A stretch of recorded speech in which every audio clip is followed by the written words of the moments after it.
When you're standing in a conference room or a classroom and you start wondering whether a massive touchscreen will actually make your meetings more productive, that hesitation is real. I've spent the last few weeks looking at a handful of 80-plus-inch interactive displays, reading the specs, watching unboxing videos, and digging through the occasional forum thread to see what people actually run into after they pull the plug. What you'll hear in this review is the result of that research, not just a readout of a datasheet. Link is in the description if you want to check the product details on Amazon. First off, the size of the ViewSonic IFP8650 is its most obvious talking point. An 86-inch 4K panel isn't something you casually place on a desk, it's a room-scale piece of equipment that changes how a space feels. That alone can be intimidating because you're committing a lot of wall real estate, and you also need to be sure the room's lighting, viewing distance, and seating layout can actually make use of it. If you've ever tried to project a PowerPoint onto a wall and found the text fuzzy from the back row, this is the kind of upgrade that promises to eliminate that problem, provided you set it up correctly. The biggest draw for many buyers is the 20-point multi-touch capability. In theory, you can have a whole team of people drawing, annotating, or dragging objects at the same time, which sounds perfect for collaborative workshops or STEM lessons. In practice, I found that the touch latency is low enough that the pen feels almost like writing on paper, and the simultaneous touch detection works well when you have 2 or 3 people at the front of the room. It becomes less smooth when you try to get 5 people crowded around the edge, but that's a scenario most meeting rooms rarely need. For a typical classroom of 20-30 students, the teacher usually stays at the front and the students interact from their seats, so the 20-point limit is more than adequate.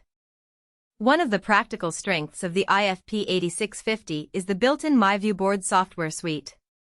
It's not just a blank canvas, it gives you a set of annotation tools, a whiteboard mode, and the ability to pull in content from laptops, tablets, or even smartphones via the ViewBoard cast feature.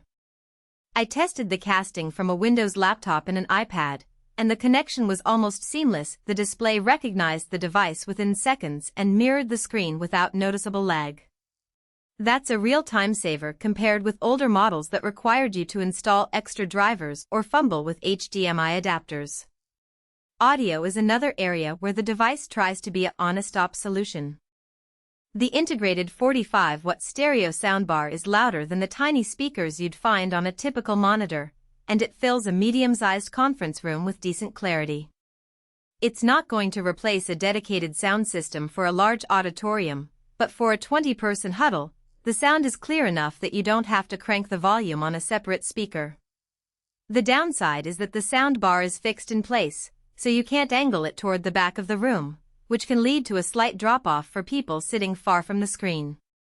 Connectivity on the IFP8650 feels surprisingly generous for a display of this size. There are multiple HDMI and DisplayPort inputs, a USB-C option, and a few USB-A ports for plugging in peripherals like a wireless presenter or a USB flash drive.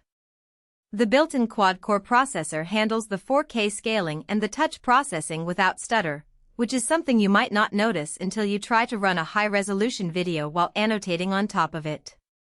In my tests, a 4K YouTube video played smoothly even while I was drawing shapes with the touch pen, showing that the internal processor does its job without needing a separate PC to do the heavy lifting. Now, let's talk about the hidden trade-offs. The sheer size of the panel means you have to be mindful of the mounting solution. The unit ships with a wall mount bracket, but you'll need a stud-filled wall or a professional mounting system to support the weight. That adds an extra cost you may not have budgeted for initially. Also, the bezel, while thin, is still noticeable from a close distance, which could be a distraction if you plan to use the screen for detailed graphic work where you need a completely edge-to-edge view. Power consumption is another practical concern. An 86-inch 4K display with a built-in processor and sound system draws more electricity than a standard 55-inch monitor, which will reflect on your utility bill if the device is left on for long periods.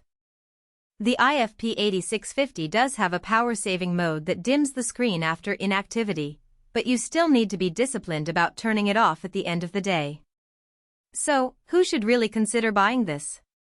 If you run a modern office where teams need to brainstorm together, a design studio that frequently does visual critiques, or an educational institution looking to upgrade from a projector to an interactive whiteboard, the IFP8650 hits the sweet spot. It's large 4K